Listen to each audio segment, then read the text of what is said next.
Now, ladies and gentlemen, it's my great honor to invite our distinguished speaker. It's Eun A Jo. Now, Eun is a PhD candidate in the government department at the Cornell University and an incoming 2022 and 2023 postdoctoral fellow at the Institute for Security and Conflict Studies at George Washington University.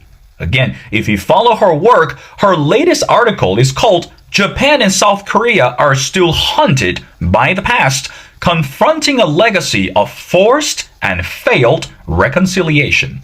Eun, and welcome to The Missing Piece. Hello. Thanks for having me.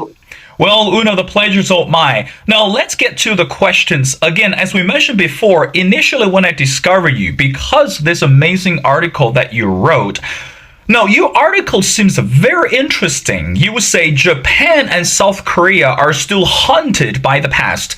And we know that both leaders from the two countries recently came back from attending the G20 summit. So help us to understand, what do you mean that both countries are still haunted by the past, despite the fact that we are living in the year of 2022 and everything seems so unpredictable and unstable? Yeah, so I think most observers would agree that political ties between the two nations have been strained. This is particularly so since 2017, when court rulings in South Korea on the forced labor issue triggered a downward spiral in bilateral relations. You might recall Japan retaliated by imposing export bans of key chemicals used by South Korea's semiconductor industry and removed South Korea from its whitelist of preferential trading partners. And South Korea responded in kind and even threatened to repeal the trilateral military intelligence sharing agreement, which is called GSOMIA.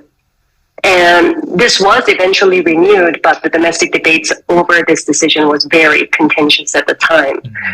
So the diplomatic deadlock between the two countries have essentially persisted since. There have been very little resolution to the court rulings and the breakdown of the 2015 bilateral deal to address the comfort women issue, which former President Moon Jae-in criticized as lacking procedural democratic legitimacy. And I think that was widely resonant among the public as well.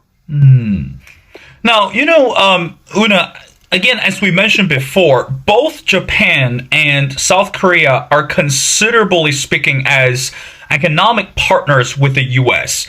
And of course, that during the last time when sitting U.S. President Joe Biden made his trip to Asia, and he actually met up with both leaders and also had in-depth conversations with them. Now, let's go back to the two countries. As you mentioned before, history tend to remind us that how far we have come, not only politically speaking, but also economically speaking. But why does it matter today that when we look at those two countries, it's still, let's talk about the historical facts, or let's talk about some of the unforgivable memories. Why is it important for us to address that today? Is it possible for us to move on to the new chapter or move on to the new stage? So I think it is possible to move on to the new stage, but if we are talking about true forgiveness or healing of the wounds, you do have to go back to the history and address the root of the problem, which in the case of South Korea and Japan, in my view, are twofold. The first is that there is just growing divergence of historical narratives between the two countries about not just what transpired, but what it means today. And the second is the domestic political incentives in each country to pursue more nationalistic and more antagonistic versions of the history. So a key difference between their narratives, I think, lies in the nature and scope of prior agreements and history issues, mainly the 1965 Normalization Treaty and the claimant agreement therein. The Japanese have time and again claimed that the treaty has finally and completely settled all issues of apology and reparations. And this was also the language that the two countries used to describe the 2015 Comfort Women deal. But in South Korea, the story is very different. For them, the Normalization Treaty and the claimant agreement had been forced by the country's then dictator Park Chung-hee. And in fact, there are historical records that provide various evidence to support this claim, showing that popular demonstrations against the treaty had been quite extensive. This is partly why the court rulings in 2017 suggested that individual victims can pursue redress separate from any prior sort of government-to-government settlements involving historical injustices. I think at the same time, the domestic political environment in each country today seems to be inspiring further hostilities. So in Japan, the conservatives, particularly under the leadership of former Prime Minister Shinzo Abe, have pursued historical revisionism. These scandals just have been so numerous, right? High-ranking politicians continue to visit the Yasukuni Shrine, which also happens to honor Class A war criminals. The government's also authorized further revisions to the history textbooks, which whitewash Japanese colonial and wartime crimes and also glorified some imperial time. Meanwhile, in South Korea, any initiative to deepen ties with Japan can be framed as illegitimate. So, as I wrote in the commentary in Foreign Affairs, this is especially so for the conservatives who have historical lineages to collaboration during the colonial era, and also collusion during the authoritarian period. And the progressives have mobilized this checkered history to undermine their political opponents, but in many ways they have also become bound by their own narrative weapon.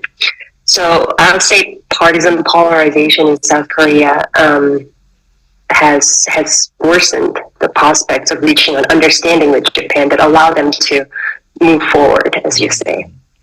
So Una, again, putting ourselves in the shoes for the South Koreans, again, as you mentioned before, individually speaking, that citizens or some citizens are not satisfied with what the law or what Japan agreed upon. Now, my next question is very simple: is individually speaking, what kind of response is considered as appropriate or acceptable to South Koreans? So in other words, individually speaking, we know that there's no compromise to the history and there's no compromise to the victims. Now, when we look at in a realistic way, so what kind of response or what kind of result is the South Korean citizen looking for when it comes to the historical evidence or historical abusive relationship? I'm not sure that there is one particular deal that will be acceptable to all South Koreans. But what I do know, and which I point out in the article too, is that any deal with Japan has to have procedural legitimacy. I think many of the deals that were previously forged have gotten criticisms of collusion, partly because they were these kind of hidden deals that just came as surprise pacts and announced to the public as a breakthrough, which did not resonate with neither the victims nor the public. So from the South Korean perspective, I would say, people will have different demands for forgiveness.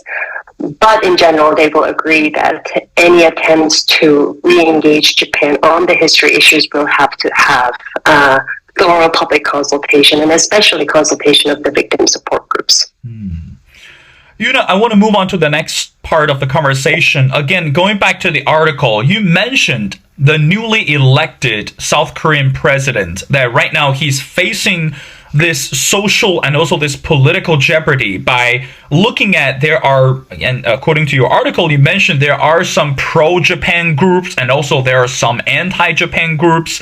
Now, he promised to fulfill this duty to bring the groups together, or at least to shorten the gaps between those pro-Japan and anti-Japan activists. Now, is it still promising for him to do so, or that was only part of the lip service during his campaign to be the next president of South Korea? What do you make of that? Well, I'm not sure that he's making much of an effort to bridge the gap between these groups. So far, my impression is that he's looking for a more sort of convenient shortcut to mend ties with Japan without much deeper attention to the domestic political fragmentation over this issue.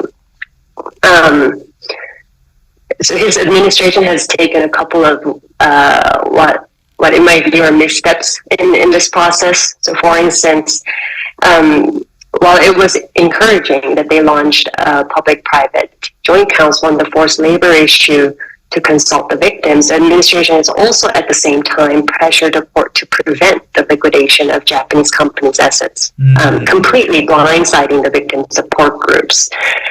Aside from the fact that this could be seen as a violation of the separation of powers and so on, this just did not appear to be in the interest of the victims that the group was purportedly launched for. And at the same time, there's also been rumors of a potential proposal in which South Korean companies would be asked to compensate the claimants on Japanese behalf. I think all of these moves and rumors only help to bolster and validate existing criticisms that President Yoon is simply preoccupied with a diplomatic breakthrough with Japan rather than facilitating a genuine reckoning over history issues in South Korea. I also want to add that Yoon's approach is not new and has not been very successful. So his calls for a future-oriented relationship harken back to the late 1990s when the two countries had made meaningful progress in bilateral relations. But it isn't a coincidence that this was achieved under South Korea's progressive president, Eun A Jo. And I think as a conservative president, and given the current state of political polarization, Yoon carries a historical burden that progressives generally do not, which will come to frustrate his efforts. And in fact, every conservative president following the country's democratic transition has sought to bolster cooperation with Japan, and they've all faced accusations of collusion. I mentioned Lee Myung-bak, who failed to sign the military intelligence sharing agreement with Japan. He ends up orchestrating this whole surprise visit to Dokdo, the disputed territory in the East Sea. And it's also true of Park Geun-hye, who, rushed the deals with Japan on the comfort women issue, and I think this played a non-negligible part in her eventual ouster for corruption. So, all that's to say, I don't see real effort to bridge the domestic divisions in South Korea on this issue, which I also think has implications for the bilateral divisions with Japan. One thing we know that domestically speaking, not only for Japan, but also for South Korea, this political tension is getting a lot more attractions. And again, those countries, particularly two countries for Japan and South Korea, are actually making a lot more effort in terms of when we look at global projects. And I think this is something you also touch on in the article as well. For example, we talk about climate change, we talk about global health, and we talk about military cooperation, trade, relationship, etc. Now, my next question is, without solving the conflict between Japan and South Korea, how could these projects proceed forward? So in other words, we know that not only for China, but also for US or for any other critical players, now when we look at climate change, look at global health, and look at the trade economic relationship, everyone is important and everyone matters at this moment. But if we can't solve the issues between South Korea and Japan, how could we believe that joint effort will ever become effective when it comes to those critical projects? I think there have been meaningful collaboration between the two countries on these global challenges. I do think that there's a lot more that they could do. And in many ways, the historical issues have frustrated their relationship from reaching a maturity that could be expected of two neighboring democracies that are also two U.S. allies. Their trade relationship has suffered greatly from this recent feud over history issues and still have not been fully recovered. You mentioned trilateral cooperation, particularly in the military domain, has also been tricky to advance too. I think the recent provocations from North Korea and broader concerns about China's rise, all these things have provided incentives to deepen the cooperation. But we know from past experience that these ties can be easily weaponized when history issues flare up again.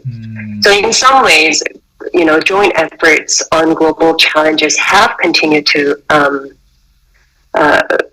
emerge. It's just that there are constraints on how stable and institutionalized those efforts can be in facing these bilateral issues. The United States has historically played a really important role in promoting this partnership, and I've seen a lot of commentaries on what the U.S. Should do to help the two U.S. allies improve their relations. I don't think American role has always had a positive impact. There's a certain narrative in South Korea that the United States is at least partly responsible for the past, faulty agreements with Japan, and that true reconciliation was impeded by American forces because they tried to rehabilitate post-war Japan to face the communist forces.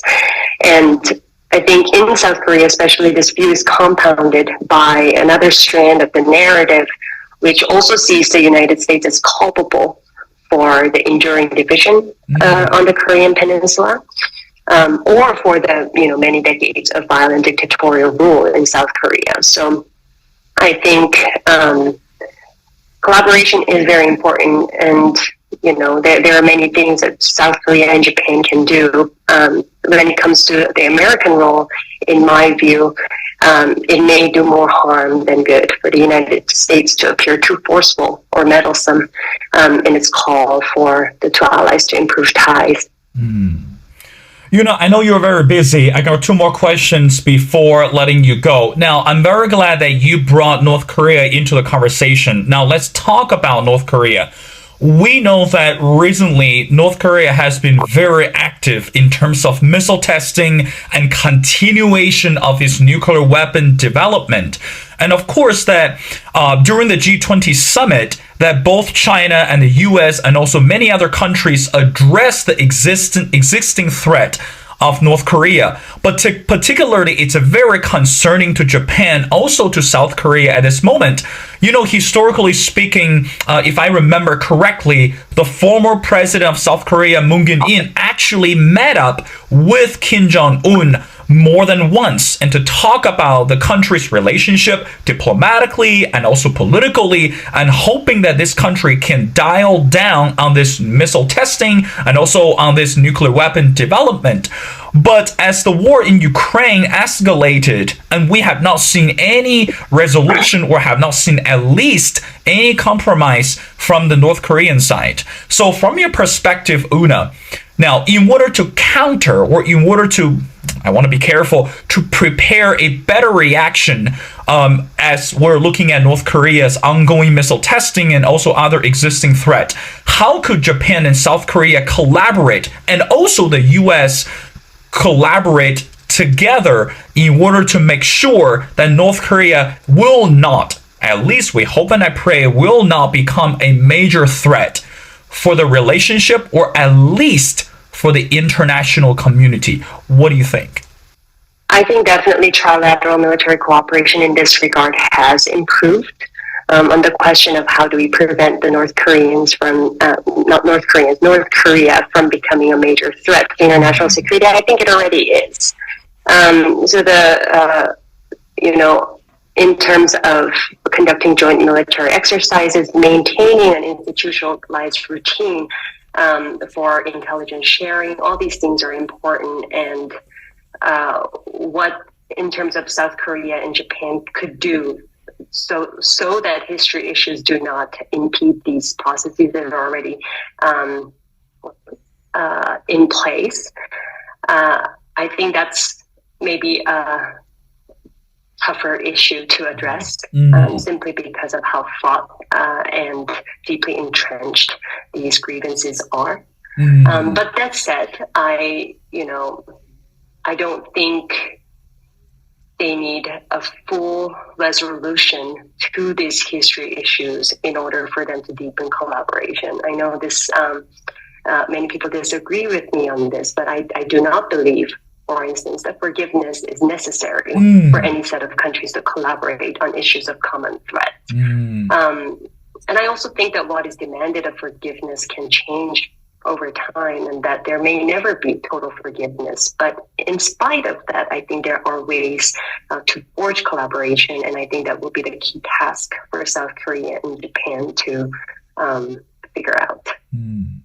Una, I want to wrap up our conversation by going back to the last question. Again, your article is called Confronting a Legacy of Forced and Failed Reconciliation. Now, move forward. As we mentioned before, the G20 summit just got wrapped up quickly. And I would say for every single leader, not only for Japan, for South Korea, and for every other countries, seem to be very productive and fruitful. But meanwhile, the economy is still worries a lot of people. I mean, again, not only for South Koreans, for Japanese, but also around the world.